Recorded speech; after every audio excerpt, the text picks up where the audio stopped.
Alright, what's going on? Goofies, what it do? You are clucking with Goofy Chicken Fantasy. What is a goofy chicken, Daddy? Cash. Every time I draft, my expectation is that I have the best running back room in the draft. There shouldn't be not one team out there that has a better core group of running backs than me. Like, comment, subscribe. Like, comment, subscribe. Thank you for clucking with me. And if you ain't clucking with me, cluck you. And usually I'm definitely trying to get 3 running backs, if not 4 running backs, sometimes in my first 4 picks. And sometimes I go crazy like I did in this draft, and I'll go 5 running backs in a row.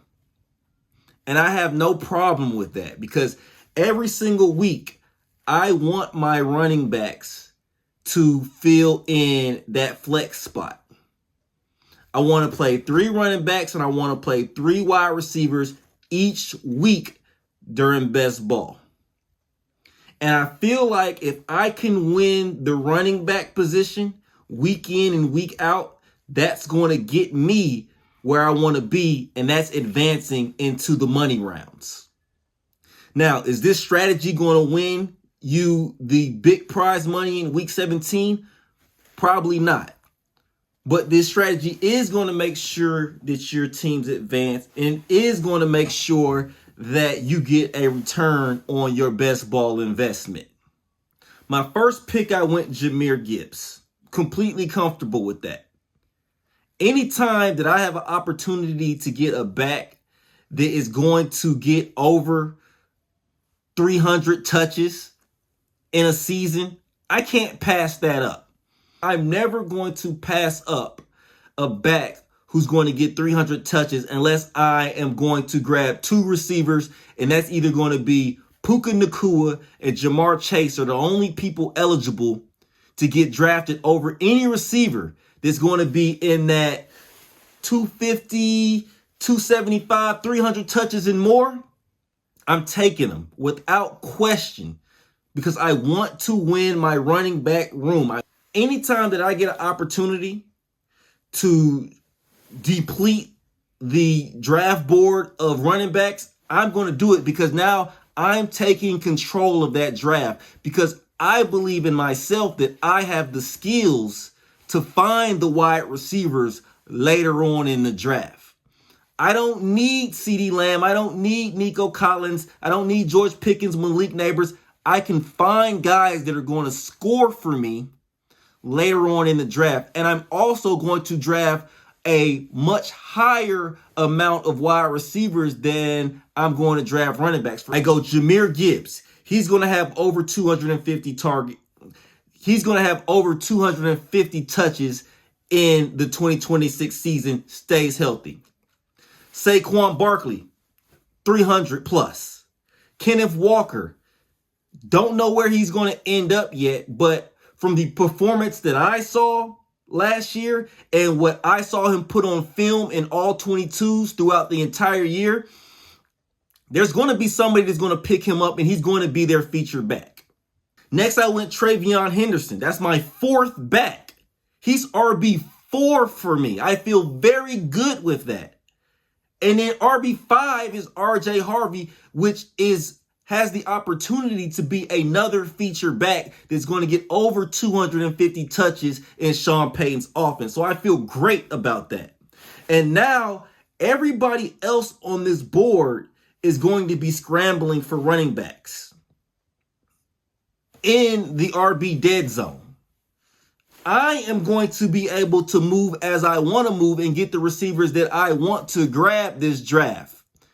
And personally, I like some of the receivers just as much in these later rounds, the 6th, the 7th, and the 8th, as I like guys in the 2nd and 3rd. Because this is underdog fantasy. And I think a lot of folks get that confused. Underdog fantasy is 0.5 PPR. I love when I get into a draft room with with zero RB bros. I love it. All right, that's where I want to be. I want guys who are going to take 2 wide receivers in the first 3 rounds, 3 wide receivers in the first 3 rounds. That's perfect for me because I'm going to stack up on the RBs because that's where you're going to get your return on investment. So after I went Jameer, Saquon, Kenneth Walker, Travion Henderson, RJ Harvey, I don't need to touch another running back. Now all I need to do is I'm looking for volatile wide receivers. I'm looking for wide receivers that are going to have those spike weeks. Now the receivers that I'm grabbing, some weeks that they're going to have 2 catches for 25 yards on 3 targets. And sometimes in some weeks I'm expecting them to have 6 targets, 110 yards, and a touchdown. And I'm only expecting him to get that 3 or 4 weeks out of the entire season, but that's all I need. So in this draft in particular, I go ahead and I grab Parker Washington. What I like about Parker Washington is I know that Liam Cohen is going to create designer plays for Parker Washington. The same way he created designer plays for Chris Godwin. I think that Parker Washington is going to be in that Chris Godwin role. They thought it was going to be Travis Hunter. It ended up being Parker Washington. Next, I grab Alec Pierce. You know from history that Alec Pierce is going to give you 5 games where he just absolutely goes for 4 catches, 100 yards, and a touchdown. That's what he does. Now, my only question about Alec Pierce is he going to go back to Indianapolis? I would hate to see him go back to Indianapolis, especially if Daniel Jones is not ready to play week 1. I would like to see Alec Pierce go somewhere with a quarterback with a huge arm that can outthrow him. I would hate to see Alec Pierce, for instance, I would hate to see Alec Pierce teamed up with Kirk Cousins or Tua Tagovailoa. I want him with a big arm. I'm hoping that's what I get. I grab Trevor Lawrence in the 8th and I match him up with Parker Washington. That's a stack for me. Then I grab 2 more volatile wide receivers in Jordan Addison. He's going to give you at least 4 or 5 big games. Matthew Golden. I'm hoping Matt LaFleur drafted him. Matt LaFleur believes in him. I believe Matthew Golden's going to have a better year. That's probably where he should have got drafted last year. And I believe he also is going to have 4 or 5 spike weeks out there. Is he going to give you a consistent 17 weeks? No, he's not. But he's going to give you 4 or 5 spike weeks, and that's all you need out of your wide receivers in best ball drafts. You don't need a Puka Nacua. You don't need a Jamar Chase to get a return on your investment. Pick 11, I grab Sam Darnold. And I match him up, just to skip down a little bit, I go ahead and match him up with T. Horton from Seattle, from Colorado State. And if you ever seen T. Horton at Colorado State, you know, and he showed it last year, that he's going to have his spike weeks when he's healthy. Let's get back to the 12th round. I go with Brandon Ayuk. I still believe Brandon Ayuk loves football. I still think Brandon Ayuk wants to be a great player. What happened in San Francisco had nothing to do with talent. It had to do with him feeling disrespected, obviously. All right. And you know, I saw that exchange with, I don't know if y'all remember that, when Brandon Ayuk and Shanahan got into that argument about what he was wearing at practice. And once I saw that, I was like, okay, it's not talent. These 2 guys just don't vibe with each other. Kayshon Boutte, another guy that I'm looking for spike weeks from. I don't need Kayshon Boutte to be a number 1 wide receiver. I just need Kayshon Boutte to give me the same thing he gave me last year, 2-3 spike weeks. Isaiah Likely's my guy. I went Isaiah Likely in the 14th round, and that's my first tight end. I'm not, just like last year, I'm not drafting Trey McBride over any running back that's going to get over 250, 300 touches.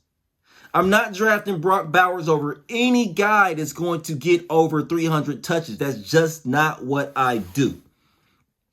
All right.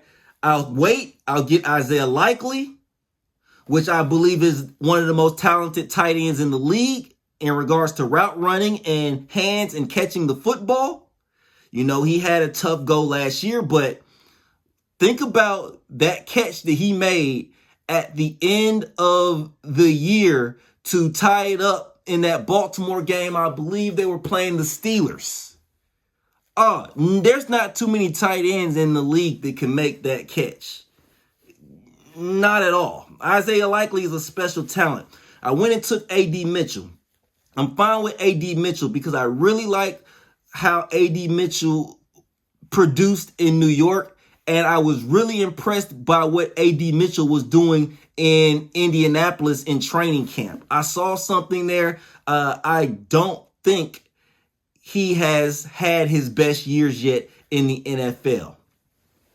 Went and round 16, grabbed another tight end like the pedigree of Mason Taylor. Hopefully he can stay healthy this year, but I'm completely fine grabbing Mason Taylor in the 16th round. He will give you a couple of scoring weeks at tight end, and that's all I need from him. I grabbed Cade Otton. Why? Because he was one of the only guys left that was a starting tight end, and I believe he got over 60 targets. I want to say he got around 65 targets from Baker Mayfield in 2025, and that's enough for me. Finally, to finish out the draft, I went Malik Washington and Jacoby Brissett. I went Malik Washington because he was a high-volume guy at the University of Virginia. I feel as if he has the ability to be a high-volume guy, kind of like I don't want to put him up there with Wan'Dale Robinson, but he has the opportunity to be a high-volume guy like Trey Tucker, all right, or Khalil Shakir. The offensive play caller in Miami is not there anymore, Mike McDaniels, but the offensive coordinator from the Miami Dolphins remains the same. So I expect him to try to take over some of those targets that Tyreek Hill was seeing when he was with the Miami Dolphins. Malik Washington has proven that he can handle volume when he was a Virginia Cavalier, catching over 100 balls at UVA. And lastly, man, I went with Jacoby Brissett because I'm leaving.